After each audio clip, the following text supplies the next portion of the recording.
Hello everyone, my name is Harsh Singhal and I am your mathematics trainer. Today we are going to talk about the importance of prerequisite knowledge. Prerequisite knowledge? What do we mean by that?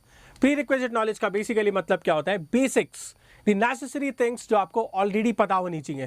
भाई आप grade 10th में आ गए हो, grade 9th में आ गए हो, लेकिन अभी से पहले आपने जो भी चीज़ें पढ़ी हैं वो आपके लिए प्री रिक्विजिट आपका बेस बन जाता है कि जो आपको पता ही होना चाहिए.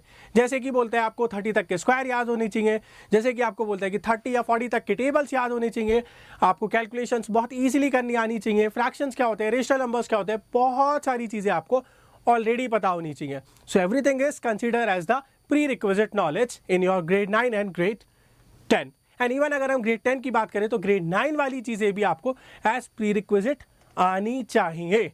अब अगर आपको इनकेस नहीं आती है तो उसका क्या, कोई बात नहीं, we are here, we will going to guide you कि कैसे आप इस चीज़ को फिक्स कर सकते हो. So basically there are 3 pointers जिसके बेसिस पर हमें अपनी प्री रिक्विजिट नॉलेज को स्ट्रॉन्ग कर सकते हैं. How do we do it? The very first thing is your formula sheet. Formula sheet बनानी आनी चाहिए हमको. अब कैसे बनती है उसमें भी बहुत ज़्यादा क्योस होता है. कुछ मूवीज़ में दिखाते हैं कि जो टॉपर्स है ना उनके रूम के अंदर ऐसे पूरी दीवार पे कागज़ ही कागज़ है. ऐसा नहीं होता है. कर सकते हो आप, that is not the issue, लेकिन एट द सेम टाइम आपको स्मार्टली बनानी आनी चाहिए.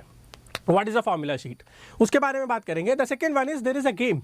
आप सोचोगे कि भाई अभी ग्रेड 9 ग्रेड 10th की बात है, हम सीरियस हो रहे हैं, घर वाले डांट रहे हैं, हर कोई सुना रहे हैं, हमें भी डर लग रहा है, और तुम क्या बोल रहे हो, गेम खेलते हैं. So don't worry, this is a game which is related to your subject, जिसके बारे में मैं आपको एक्सप्लेन करूंगा कि उसको कितने टाइम के लिए खेलना है, कब कब खेल सकते हो आप, and at the same time उससे आपका क्या फायदा होने वाला है.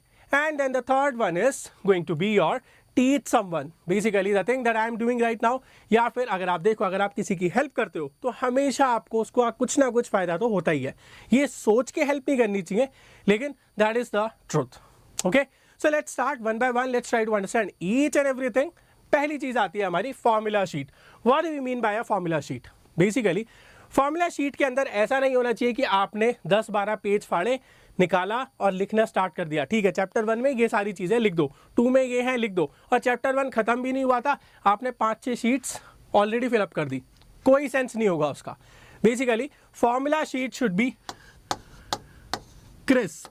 ठीक है, आपको क्या करना है, you have to write down the name of the chapter, जो भी चैप्टर का नाम है, and then just write down the bulletin points, और जो भी आपकी इंपॉर्टेंट चीज़ें हैं उनको यहाँ पर लिख दो. This can be the formulas, this can be the small tricks, this can be the theorems, या जो भी चीज़ें आपने पहले पढ़ी हुई है. ठीक है, अब इसके लिए यूज में क्या आता है, देखो आप सोचोगे कि sir why do we make the formula sheet. तो ऐसे समझते हैं, लेट्स सपोज हम एरिया की बात कर रहे हैं, ठीक है, मेंसुरेशन की बात कर रहे हैं, तो एरिया आपको पता होना चाहिए 2D शेप्स का. 2D शेप्स हो जाती है आपकी, सर्कल में सर्कल आ जाता है, देन उसके बाद आपके सारे पॉलीगन्स आ जाते हैं, राइट, और इन जनरल भी शेप्स आ जाती है. बट हम बात करते हैं जो हमारे पॉलीगन्स हैं. अब पॉलीगन के अंदर एक सिंपल सा शेप है ट्राइंगल, तो उसका एरिया की अगर बात करूं, आप सोच रहे हो अरे सर क्या पूछ रहे हो, half into base into height. Obviously yes, we know about it. लेकिन अगर मैं ऐसा पूछता हूँ इक्विलेटरल ट्राइंगल का एरिया, तो हो सकता है आप में से बहुत सारे लोगों को पता हो कि सर वो भी मुझे पता है उसका फॉर्मूला क्या होता है. What if I ask you about Heron's formula? Sir अभी तो ग्रेड 9 में पढ़ा था, वो भी पता है, but what if I ask you the area of isosceles triangle? क्या आपको वो याद है exactly? I am pretty sure कि 99% of the students will going to fail at the first try telling the right formula, क्योंकि वो याद ही नहीं रहता, उतना यूज ही नहीं करते. And at the same time there are a lot of things. General quadrilateral का एरिया कैसे निकलता है, रोम्बस का कैसे निकलता है, काइट का कैसे निकलता है, बहुत सारी चीज़ें होती हैं. So basically all we have to do is we have to understand this thing कि हमारा जो यहाँ पर चीज़ें आएंगी वो आएंगी जो उस चैप्टर से रिलेटेड सारा कुछ एक्चुअल में यूज होने वाला है. And then what you can do is you can smartly paste it on the wall.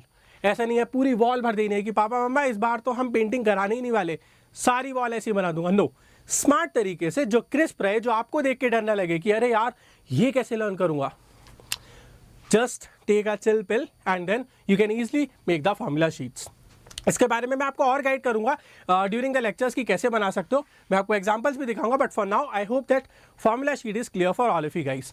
दूसरी चीज़ आती है आपकी जो बहुत बहुत ज़्यादा इंपॉर्टेंट है, दैट इज अ गेम, जिसके बारे में बात कर रहा हूँ मैं. Matric game. मैट्रिक जो ये गेम है, इसका लोगो इस तरीके का होता है, आपको प्ले स्टोर पर मिल जाएगा. बेसिकली इस गेम के ये कुछ इंटरफेस है, बहुत ही ख़राब सा इंटरफेस है वैसे, लेकिन इट्स फाइन, ये हमारे बहुत ज़्यादा काम का है.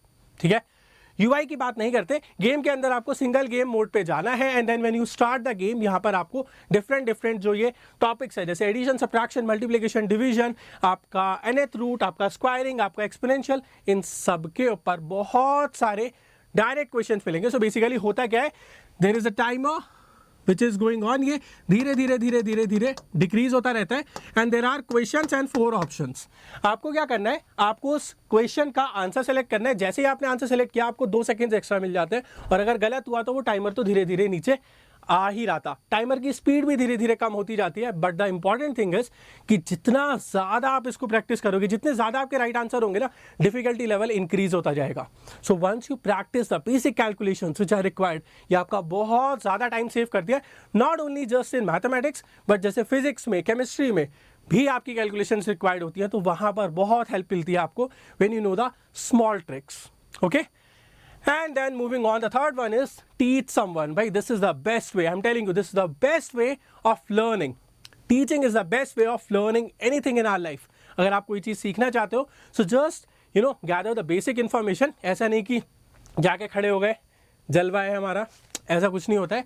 बेसिकली आपको क्या करना है, एक बेसिक उसका इंफॉर्मेशन जो है उसके बारे में प्रैक्टिस करनी है and then just start teaching this that particular thing to someone else. Maybe आपके फ्रेंड्स हो सकते हैं या फिर कोई भी ऐसा इंसान जो उसके बारे में जानना चाहता है. Because when you do it, आपको अपने जो वीक पॉइंट्स हैं उनके बारे में पता लगता है कि आप कहाँ पर एक्चुअल में लैग कर रहे हो. So teaching is one of the best way of learning anything in our life and these are the 3 things जिसकी हेल्प से आप अपनी प्री रिक्विजिट नॉलेज को अच्छे से बढ़िया से बेहतर बना सकते हो.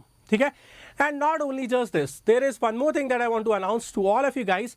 बहुत जल्दी we are launching our first series on our YouTube channel, that is foundation 9th.